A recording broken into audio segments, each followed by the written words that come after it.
Okay, growers, my name is Shannon Engel. I get a lot of questions on how I grow Cinderella pumpkins. I typically grow a Cinderella pumpkin on a secondary vine if possible, because I do something called a J-curve in the main vine. First, I start by leveling my spot that I'm going to lay it in a 5x5 area. Once I have it leveled, I'll get my styrofoam and my mill fabric in place. Okay, once I have my mill fabric and styrofoam in place, the important thing that leads to my success is this cone. Doesn't seem like much, it's a simple styrofoam cone. This is going to protect the blossom end. It's also going to allow the pumpkin to grow down over top of it. Once I get that in place, or once I have that cut, I decide where I want to go on the pumpkin. I try staying in the center of my styrofoam and mill fabric. I then pour a big bed of sand. I'm using clay sand because that's what I have available to me. Typically, if possible, I'll use frac sand. The trick to the Cinderella pumpkin is a lot of sand. Okay, once I have the sand, I carefully feel around for stones and anything else in there. I then take my cone and I dig out the sand that is in the center of my cone. Okay, once I have this is where my pumpkin is going to sit.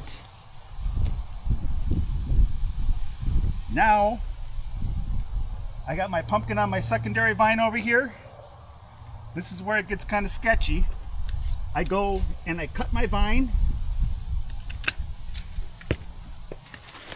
tear my secondary out of there. I now have this vine here.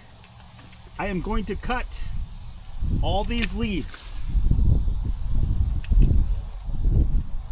using caution when I cut, not to scar my baby pumpkin up. Okay, once I get that stuff out of the way, I keep cutting all this back.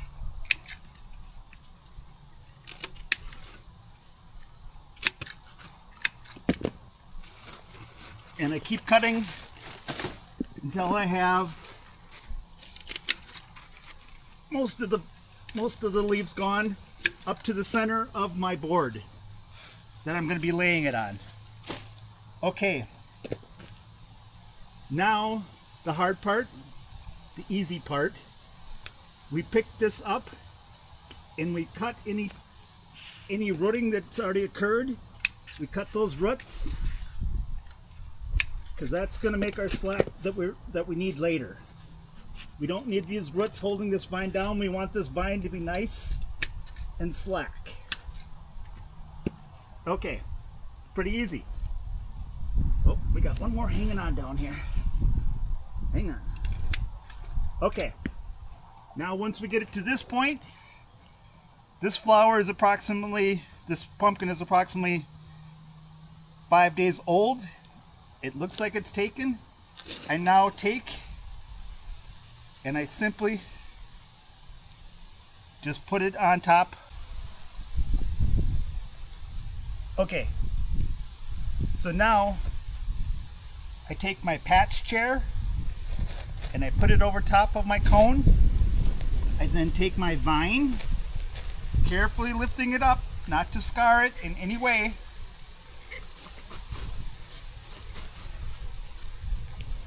And I hold it in place until it rests on my patch chair. Sometimes it takes a little finagling to get this to stick in place, but eventually the pumpkin will hold it up all by itself.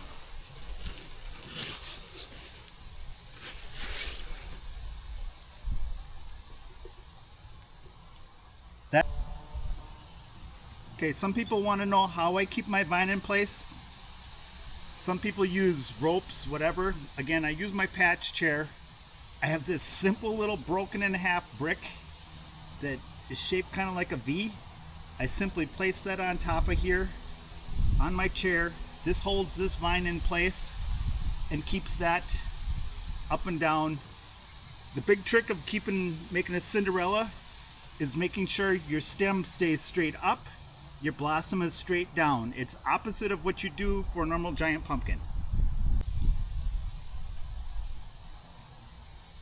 The tricky thing about growing them Cinderella style is once this pumpkin gets a little bit bigger than a basketball, you lose sight of your blossom end, which gets scary because the blossom end is the weakest part of the plant.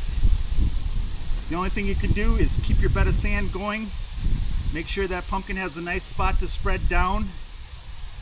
This cone will remain on with the pumpkin throughout the growing season, and at the end of the season we'll take that pumpkin, when we pick the pumpkin up to put it on the pallet, we'll remove the piece of the styrofoam cone that's underneath it. Let me know if you have any questions. Always open to answer questions, whether it's Cinderella style growing or any giant pumpkin growing. Let me know. Thanks.